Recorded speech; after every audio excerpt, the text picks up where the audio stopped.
प्रथम स्कंद पंचदश अध्याय श्री सुतवाच तो कहती तो समने शुण सकल मुनिजने हेमंत राजार वचन शुणी अर्जुन खेद मन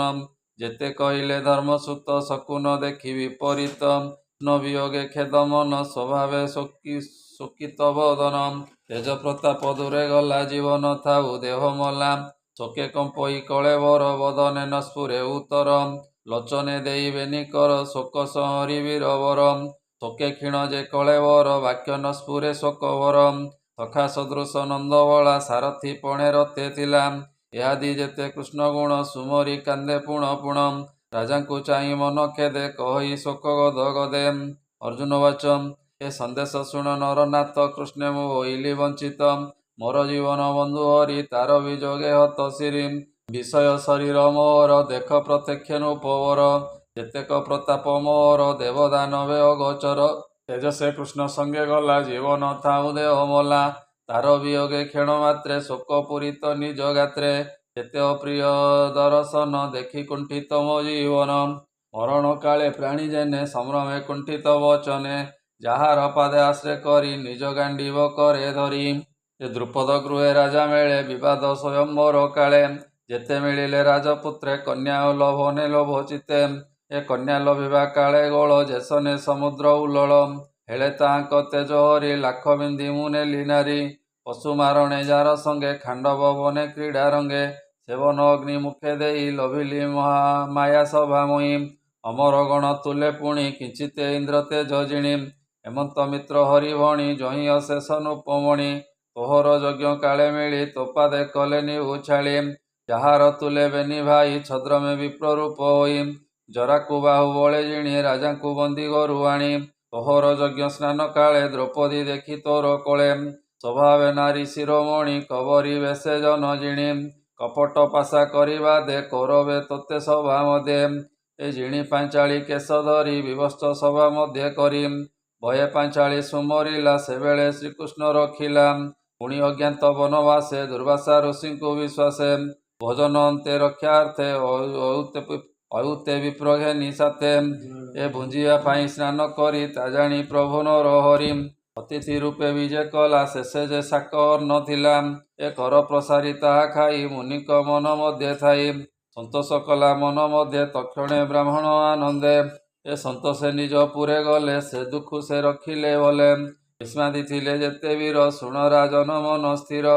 ଯାହାର ତେଜେ ଧନୁ ଧରି ବଳେ ଜିଣିଲି ଶୂଳଧାରୀ ସନ୍ତୋଷେ ମତେ ଉମାକାନ୍ତ ବୋଇଲେ ବର ମାଘ ପାର୍ଥ ଏ ପାର୍ବତୀ ବିଶ୍ୱାସେ ମୋହିତ ବର ପାଇଲି ପାଶୁପତ ହର ବିଶ୍ୱାସେ ମତେ ପୁଣି ପାର୍ବତୀ ଦେଲେ ଅଖ ତୁଣି ଏ ସେବେନି ଶସ୍ତ୍ର ପାଇବନେ ମିଳିଲି ଇନ୍ଦ୍ରର ଭୁବନେ ନର ଶରୀରେ ସୁର ବେଶେ ମିଳିଲେ ଯେ ହରି ବିଶ୍ୱାସେ ସୁର ତେଜ ଦେଖି ମତେ ସର୍ବଦେବତା ପୁରୋହିତେ ବିଚାରି ସର୍ବେ ଅନୁମାନେ ବସାଇ ଇନ୍ଦ୍ରର ଆସନେ ମତେ ପୂଜିଲେ ପୁରସ୍କାରେ ମୁଁ ପୁଣି ରହି ସ୍ୱର୍ଗପୁରେ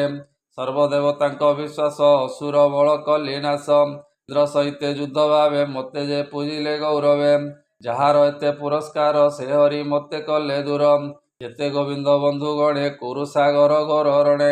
ଏ ତରିଲେ ଦୁଷ୍କର ସାଙ୍ଗର ଦେବ ମାନବେ ଅଗୋଚର ସମରେ ରିପୁ ବଳ ଜିଣି ଅନେକ ଧନ ରତ୍ନ ଆଣି ରତ୍ନ ମୁକୁଟ ମଣି ପରେ ଥିଲା ଯେ ରାଜାଙ୍କର ଶିରେ ତାହା ହରିଲି ବାହୁ ବଳେ ନିର୍ଭୟ ଅବନି ମଣ୍ଡଳେ ଯେ ହରି ମୋର ରଥେ ବସି ଅଗାଧ କୁରୁ ବଳ ଝାସି ସବିତା ସୁତ କୂପ ଶଲ୍ୟ ସହିତେ ଯେତେ ରୂପ ତାହାଙ୍କ ମଧ୍ୟରେ ରଥ କରି ହରିର ସୈନ୍ୟ କରେ ମାରି ଏ ରିପୁ ଆୟୁଷ ସଙ୍ଗେ ମନ ହରିଲେ ଶ୍ରୀନନ୍ଦ ନନ୍ଦନ ବିରାଟ ଗୋଧନର ରଣେ ମହାଦୁଷ୍କର ଘୋର ରଣେ ସେ କୁରୁ ଦୁଷ୍କର ସାଗରେ ଭୀଷ୍ମ ସହିତେ ଯେତେ ବୀରେ ଅମୋଘ ସର ବରସନ୍ତି ଦେବଦାନବେ ନାହିଁ ଭ୍ରାନ୍ତି ଯାର ଚରଣେ ଆଶ୍ରୟ କରି ତାହାଙ୍କ ବଳ ଦର୍ପ ହରି ଏ ଗୋଧନ ନେଲି ନିଜ ପୁର ସେ ହରି ମତେ କଲେ ଦୂର ଯାର ମହିମା ଏ ସଂସାରେ ଭଜିଣ ନିସ୍ତରନ୍ତି ନରେ ସ୍ୱଭାବେ ସେ ଯେ ସତ୍ୟବ୍ରତ ସଂଗ୍ରାମେ ଥିଲା ଭୂମିଗତ ଯାହାର ପାଦ ପଦ୍ମ ଚିତେ ଜ୍ଞାନୀ ଯେ ଭଜୁଥାନ୍ତି ନିତ୍ୟ ମହାରଥୀଙ୍କ ଚିତେ ଯାଇ ପ୍ରବେଶ କଲେ ଭାବଗ୍ରାହୀ ନୟନେ ମୋ ରୂପ ଦେଖନ୍ତି ଦେଖନ୍ତେ କେହି ନ ମାନନ୍ତି କୃଷ୍ଣ ବସି ମୋର ପାଶେ ଶୋଭିତ ଶୁକ୍ଳ ମନ୍ଦ ଆସ୍ତେ ଆନନ୍ଦେ କରେ କର ଧରି ବିବିଧ ହାସ୍ୟ କରି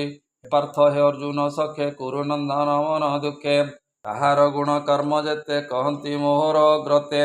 ଶୟନ ଆସନ ଭୋଜନେ ମୁହିଁ ଯେ ତାଙ୍କ ସନ୍ନିଧାନେ ସଙ୍ଗେ ବିହରି ଦାସ ପଣେ ରାତ୍ରରେ କରେ ପ୍ରହାରଣେ ସେ ଅପରାଧ ମୋର ହରି ନଘେନି ସ୍ନେହ ଚିତ୍ତେ ଭରି ସଖୀର ସଖୀ ଯେନେ ସଏ ପିତା ମାତାଙ୍କୁ ଯେନେ ପୋଏ ଏ ନୃପେନ୍ଦ୍ର ଶୁଣ ମୋର ବାଣୀ ମୋତେ ଠକିଲେ ଚକ୍ରପାଣି ମୋହର ପ୍ରିୟ ସଖା ହରି ନଘେନି ସ୍ନେହ ଚିତ୍ତେ ଭରି ଦେଖ ମୋହର ବୀରପଣ ମାର୍ଗେ ଗୋବିନ୍ଦ ପତ୍ନୀଗଣ ଆବରି ନ ପାରିଲି ବଳେ ତକ୍ଷଣେ ଉଠିଲେ ଗୋପାଳେ ସେହି ଗାଣ୍ଡିବ ଧନୁ ମୋର ସେହି ଅକ୍ଷୟ ତୃଣ ଭାର ଏ ସେହି ବିମାନ ଅସ ଦେଖ କ୍ଷଣକେ ହୋଇଲି ନିରେଖ ଯାହାର ତେଜେ ନୃପଗଣେ ନମନ୍ତି ମୋହର ଚରଣେ ଏ ତାର ବିୟୋଗେ ତନୁ କ୍ଷୀଣ ଦିଗେ ଦିଶନ୍ତି ମୋତେ ଶୂନ୍ୟମ୍ ସେ ପ୍ରାଣନାଥର ବିଯୋଗେ ଭସ୍ମ ଦେଶନେ ବହିର୍ଭାଗେ ଏ କୁନ୍ଦୁକ ସବୁ ଦୃଷ୍ଟିରୁ ପାତ୍ରେ ପ୍ରତ୍ୟକ୍ଷ ନହି ନିଜ ନେତ୍ରେ ଶୁଣ ହେ ନୃପ ଶୁଦ୍ଧ ଚେତା ବନ୍ଧୁ ବାନ୍ଧବଙ୍କର ବାର୍ତ୍ତା ଅପରେ ଯେତେ ଯଦୁକୂଳେ ନିଶ୍ଚିନ୍ତେ ଥିଲେ କୁଶସ୍ଥଳେ ବ୍ରାହ୍ମଣ ସାପେ ଅବଧାନେ ମିଳିଲେ ଏରକାର ବନେ ବାରୁଣୀ ମଧ୍ୟ କଲେ ପାନ ଭୋଳେ ହୋଇଲେ ହତ ଜ୍ଞାନ ଏରକା ମୁଷ୍ଟି କରେ ଧରି ଏକ ଆରେକ ମରାମରି ଆତ୍ମାକୁ ନ ଜାଣନ୍ତି ଭୋଳେ ମିଳିଲେ ବ୍ରହ୍ମସାପ ଫଳେ ଏଣେ ଯାଦବ ବଳନାଶ ରହିଲେ 7 5 ଶେଷ ଈଶ୍ୱର କ୍ରୀଡ଼ା ଏ ଜଗତେ ପ୍ରାଣୀ ଯେ ଈଶ୍ୱର ଆୟତେ ଏ ମାରନ୍ତି ଏକୁ ଆରେ ବଳେ ଜଳ ଜନ୍ତୁକୁ ଯେନେ ଜଳେ ନିର୍ବଳ ଜନ୍ତୁକୁ ଗିଳନ୍ତି ନିଜ ମରଣ ନ ଜାଣନ୍ତି ଦୁର୍ଜନ ପ୍ରାଣୀ ଏ ସକଳେ ଦର୍ପ ହରନ୍ତି ତାର ଏଳେ ଏହି ପ୍ରକାରେ ଯଦୁ ବଳେ କଳି ବି ଆଇଥିଲେ ଏଳେ ଏ ଯଦୁଙ୍କୁ ଯଦୁ ବଳେ ମାରି ଭୂମିରୁ ଭାର ଅପସରି ଗୋବିନ୍ଦ କଲେ କର୍ମ ଯେତେ ଲୀଳା ବିହରେ ଜଗତେ ସେ ଦେଶ କାଳ ଅର୍ଥ ଯୁକ୍ତେ ଅପହରନ୍ତି ଜନହିତେ ସେ କାଳ ପଶି ମୋର ଚିତେ ପ୍ରାଣ ଦୋହଇ ଅବିରତେ ଏମନ୍ତେ ପାଣ୍ଡବ ଅର୍ଜୁନ କୃଷ୍ଣ ଚରଣେ ଦେଇ ମନ ସୁହୃଦ ଭାବେ ଗାଢ଼ ଚିନ୍ତି ଲଭିଲା ସୁନିର୍ମଳ ଭକ୍ତି ଏ କୃଷ୍ଣ ଚରଣେ ଅନୁଧ୍ୟାନେ ଚିତ୍ତ ନିର୍ମଳ ଶାନ୍ତି ଜ୍ଞାନେ ଥିଲା ଯେ ଅଶେଷ କଳ୍ମଷ ଭକ୍ତି ଭାବରେ ଗଲା ନାଶ ନିର୍ମଳ ବୁଦ୍ଧି ପ୍ରକାଶିଲା ଗୋବିନ୍ଦ ବାକ୍ୟ ସୁମରିଲା ସଂଗ୍ରାମ ମଧ୍ୟରେ ରଥେ ତାଇ ସେ ଗୀତା କୃଷ୍ଣ ଗୁଣ ଗାଇ ତାହା ସୁମରି ଶୁଦ୍ଧ ମନେ ଶୋକ ଛାଡ଼ିଲା କୃଷ୍ଣ ଧ୍ୟାନେ ପ୍ରାକୃତ ଗୁଣେ ଗୁଣଲିଙ୍ଗ ଅସଙ୍ଗ ସଙ୍ଗ ହେତୁ ଭଙ୍ଗ ଆତ୍ମାରମଣ ଅଂଶେ ହରି ସେ କୃଷ୍ଣ ଗଲେ ନିଜ ପୁରୀ ଅର୍ଜୁନ ମୁଖ ବାକ୍ୟ ଶୁଣି ନିବେଦ ନୃପ ଚୂଡ଼ାମଣି ଏ କୁନ୍ତି ଯେ ନିଜ ପୁରେ ଥିଲେ ଗୋବିନ୍ଦ ବିଯୋଗ ଶୁଣିଲେ ତକ୍ଷଣେ ପାଇ ଦିବ୍ୟ ଜ୍ଞାନ ଗୋବିନ୍ଦ ପାଦେ ହେଲେ ଲୀନ ଆତ୍ମା ନିବୃତ୍ତ ଜ୍ଞାନ ଯୋଗେ ନିଶ୍ଚଳ କରି ସ୍ୱର୍ଗ ମାର୍ଗେ ଜାଗେ ଗୋବିନ୍ଦ ମୋହି ତେଜି ସ୍ୱଭାବେ ନିତ୍ୟ ଧର୍ମ ମଜି ତାର ମହିମା ନର ଲୋକେ ସାଧିବେ ଏକ କୁଆ ରୋକେ କହି ଚଳନ୍ତି ଭଗବାନ କଳି ଆଗମ ସେହି ଦିନ ମିଳିଲା ନର ଲୋକେ ଆସି ତକ୍ଷଣେ ଗ୍ରାମେ ଗ୍ରାମେ ପଶି ସକଳପୁରେ ପ୍ରାଣୀ ଚିତ୍ତେ ଲୋଭ ବଢ଼ଇ ଦମ୍ଭ ମତେ ପ୍ରାଣୀ ନାଶନେ ଧର୍ମ ନାଶେ ପ୍ରାଣୀ ଏ କଳିର ବିଶ୍ୱାସେ ଏ ନିଷ୍ଠୁର ଚିତ୍ତ ସର୍ବଜନ ତା ଦେଖି ଧର୍ମର ନନ୍ଦନ ସ୍ୱର୍ଗ ଗମନ ମନେ ଗୁଣି ତକ୍ଷଣେ ପରୀକ୍ଷିତେ ଆଣି ଉତ୍ତମ ରାଜ ଚିହ୍ନ ଦେଖି ସକଳ ଗୁଣେ ଉପଲକ୍ଷୀ ଆତ୍ମାର ତୁଲ୍ୟ କରିମଣି ଅନେକ ତୀର୍ଥ ଜଳ ଆଣି ହସ୍ତିନାପୁର ଅଭିଷେକେ ସ୍ଥାପିଲେ ନୃପନର ଲୋକେ ଯାଦବ ବଂଶେ ଶେଷେ ଥିଲା ଦୁର୍ଜୟ ଅନିରୁଦ୍ଧ ବଳା ମଥୁରାପୁର ଧର୍ମ ବାଟେ ସ୍ଥାପିଲେ ସୁରସେନ ଘାଟେ ସକଳ ଭୋଗ ଦୂର କରି ଶରୀର ବଧ ଅପହରି ଆତ୍ମାରେ ଆତ୍ମା ଅଗ୍ନି ଜାଳି ସର୍ବ ବିଷୟ ଘୃତ ଢାଳି ଏ ଜ୍ଞାନ ଗୋଚରେ ଅଗ୍ନିପାନ ତକ୍ଷଣେ ଧର୍ମର ନନ୍ଦନ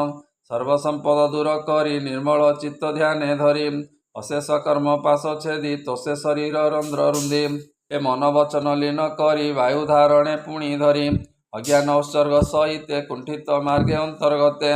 ପୁଣି ଅଦେହ ପଞ୍ଚ ପ୍ରାଣ ଜୀବର ଯେତେ ପରିତ୍ରାଣ ସକଳ ଗୁଣେ ଗୁଣ ଧରି ଆତ୍ମାରେ ଆତ୍ମା ହୋମ କରି ଏ ବ୍ରହ୍ମ ନିର୍ବାଣେ ଥୋଇ ଚିତ୍ତ ଉତ୍ତର ପଥେ ଉପଗତ ସୁସ୍ଥିର ମନ ନିରାହାର ମୌନ ମୁକ୍ତ କେଶଧର ଜଡ଼ ଉନ୍ମତ୍ତ ମତ ପ୍ରାୟ କେହି ଦେଖଇ ନିଜ କାଏ